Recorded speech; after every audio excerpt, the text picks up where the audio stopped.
Hey Novak, congratulations, Vinay from Inside Tennis. Thank you.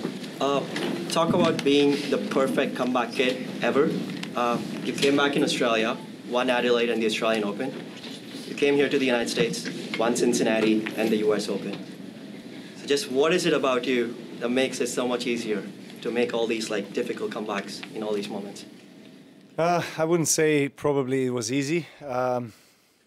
Easier comparing to what exactly, we don't know, because I don't think too many players were in that position. But yeah, I guess people love comeback stories. I love them too. You know, they motivate me.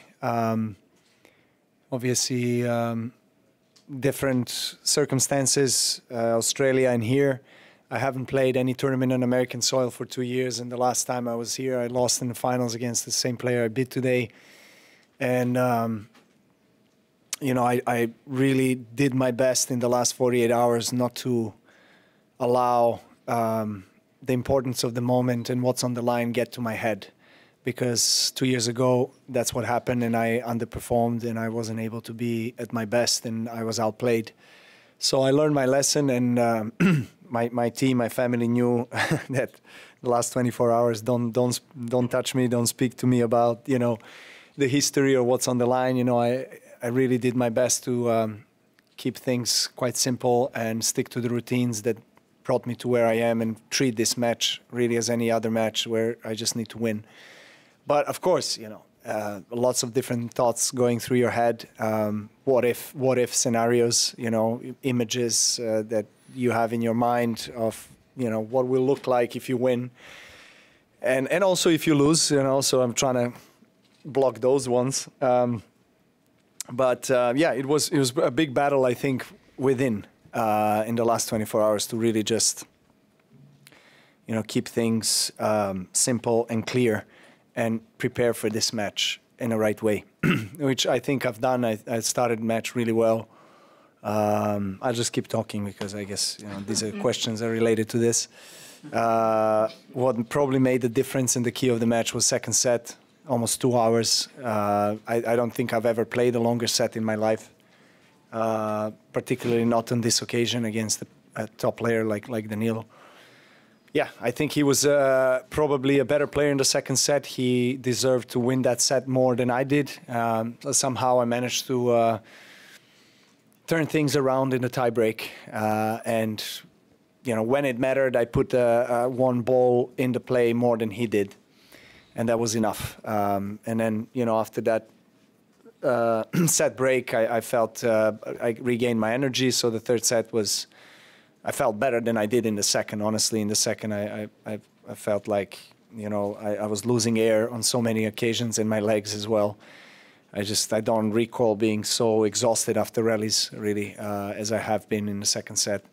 But, you know, again, that's the occasion. That's when you play, you know, Daniil, who is, you know, one of the best players in the world in making you play always an extra shot. And he has a big serve. When he hits his spot, and he puts pressure on your service games, and on it goes. You know, it's like a never-ending story, really. And so I was very, very relieved to win the second set. And then, you know, I was just praying that you know, he's going to miss the last ball in the match point. I was not thinking about celebrations or anything like that.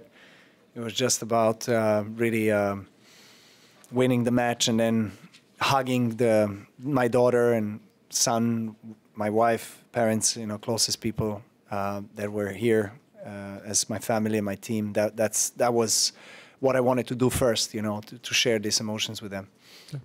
Larry. Novak, congratulations. Winning 7 of the last 10 Grand Slams you've participated in since 21. I'm wondering, did you make any adjustments going into that year? Was there any change when you went into 21 that has allowed you to go on this surge?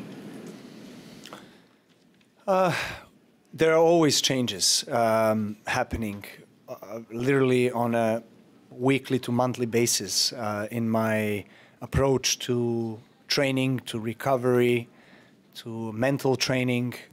There's always something that I'm trying to add so that I can up my performance in my game you know, at least for a few percent. And it's a constant process of trying to get better and trying to implement certain things that work for you and finding that formula. And when you find it, you know, the biggest, I feel like, one of the biggest lessons I've learned probably mentally throughout my career is that, you know, even if you find a formula that works, it's not a guarantee, and actually most likely it's not going to work the next year. You need to reinvent yourself because everyone else does.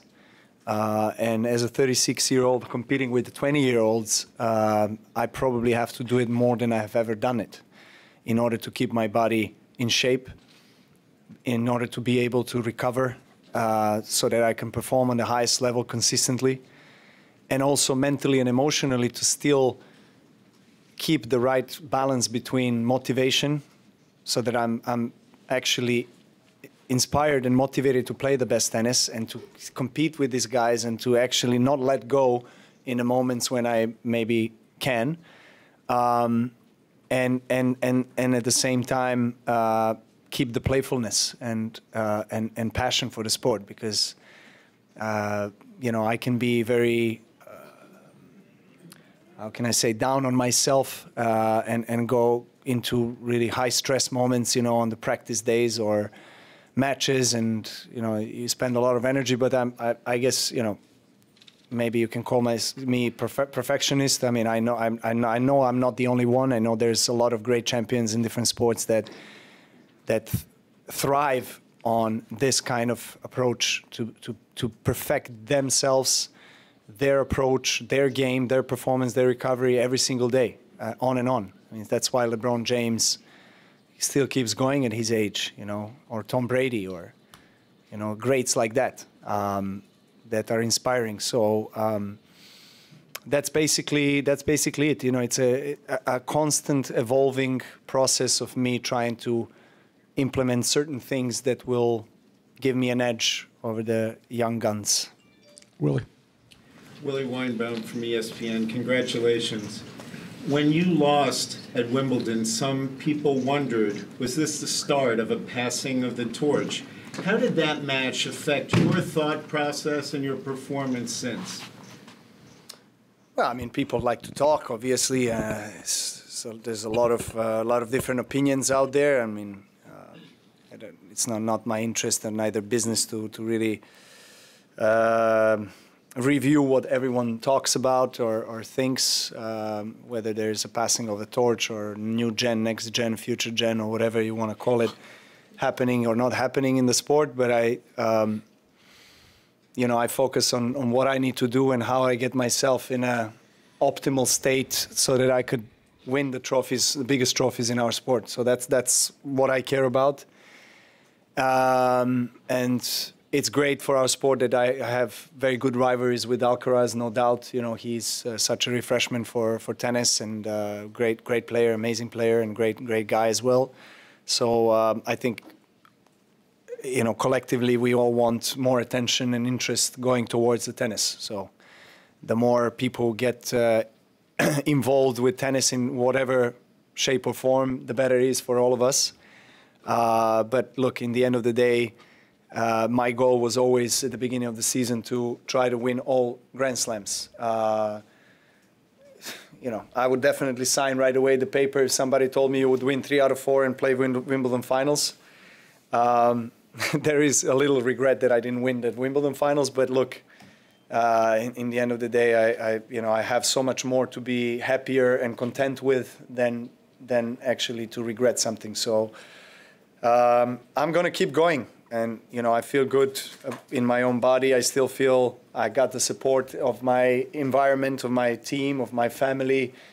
Grand Slams, I have vocalized that in the last few years, have been always the highest goal and the priority of mine in the whole season.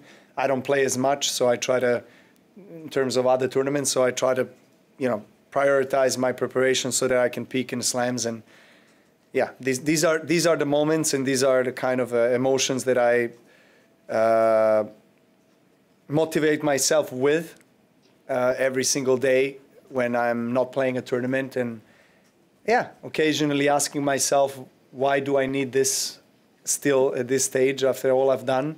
You know, how long do I want to keep going? I do have these questions in my head, of course. But knowing that I play at such a high level still and I win the biggest tournaments in a sport, yeah, I don't want to get rid of this sport, or I don't want to leave this sport if I'm still at the top, you know, if I'm still playing the way I'm playing. Matt?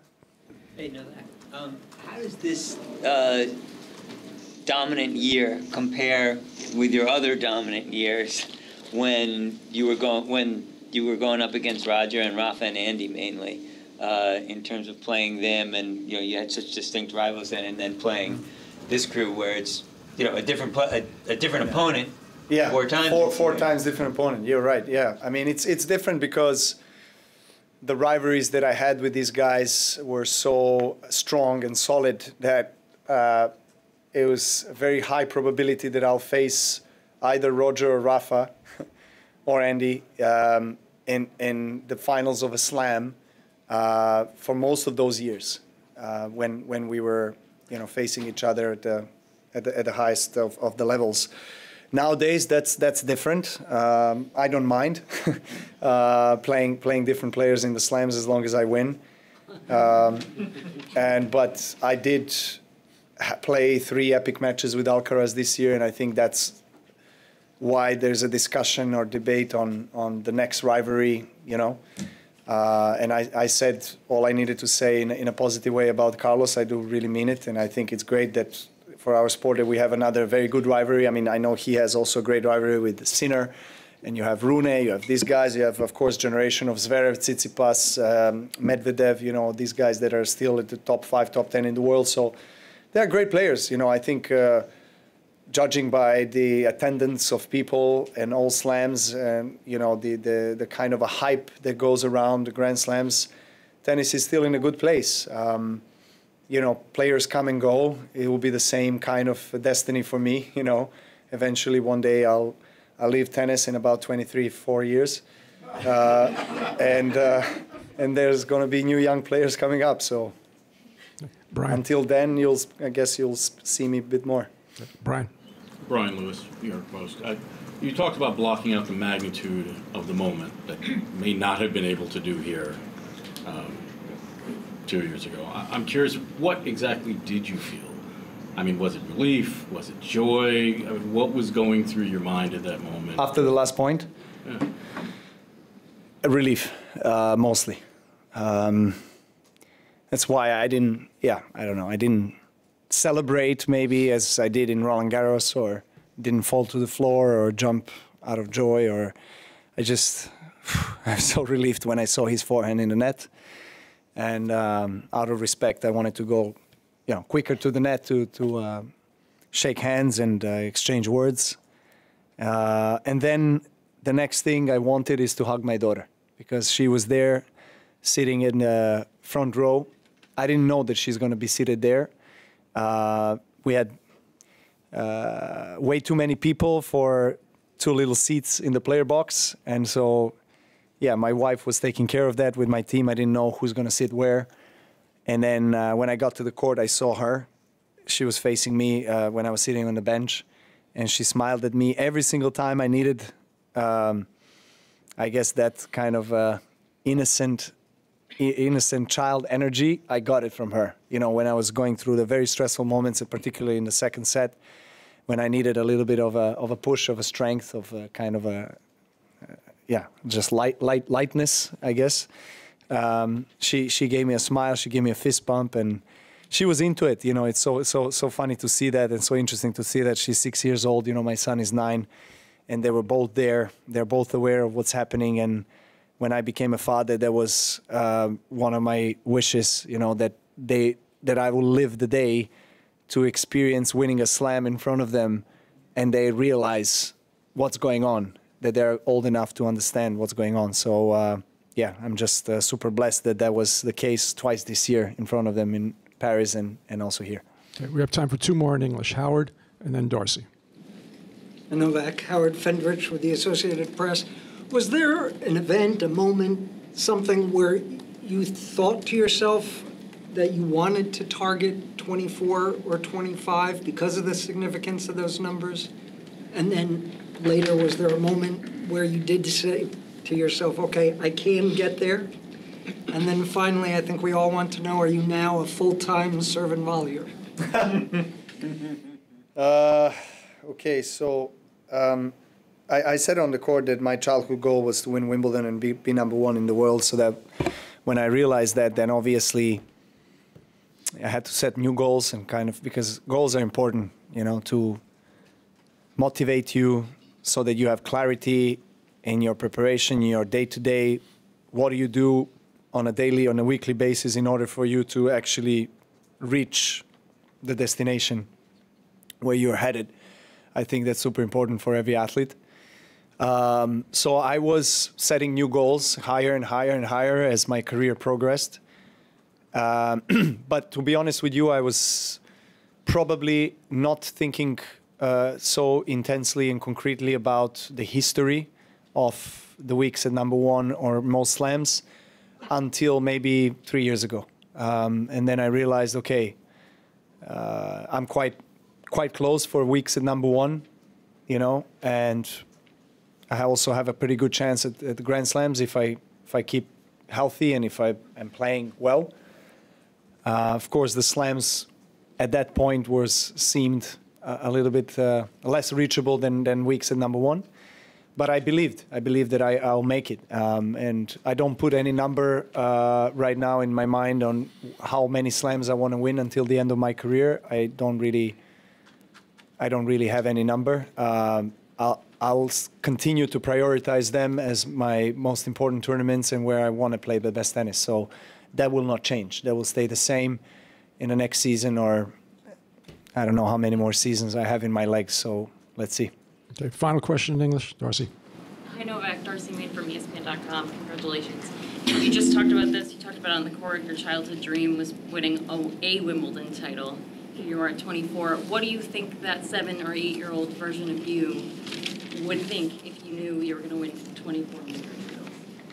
At that point, that was definitely not a dream. I think I was already shooting very far as a 7-year-old, dreaming of Wimbledon and #1 in the world. I mean, that was already, incredibly high ambition for someone coming from a family with no tennis tradition, for a boy in Serbia going through sanctions, embargo, war, torn country, and being part of the, very expensive and unaffordable, inaccessible sport. So, the odds were pretty much against me and my family, but we did it. And I say we because I owe a lot to my family, to my parents who sacrificed so much, for me to be here. And it's not a cliche. It really, I really mean it. I mean that it was extremely, extremely difficult with lots of adversities that they had to face, and atrocities that, when you think about it, the last thing you want to think about is, supporting maybe your child in expensive sport. It was more about bringing the bread to the kitchen table, at that point. So reflecting on the whole journey, it's been an incredible ride, and that we all can be very proud of. And this kind of upbringing, really, and experiences I had in childhood really allows me to appreciate this moment or any other moment that I experienced, big moments in my career, in the history of the sport. And I wasn't at that point, as I said, dreaming of making that kind of history, because it seemed to be really far off, far away. Sorry, but yeah. But maybe 3-4 years ago, I started to believe that, I have a pretty good shot, pretty good chance, and yeah.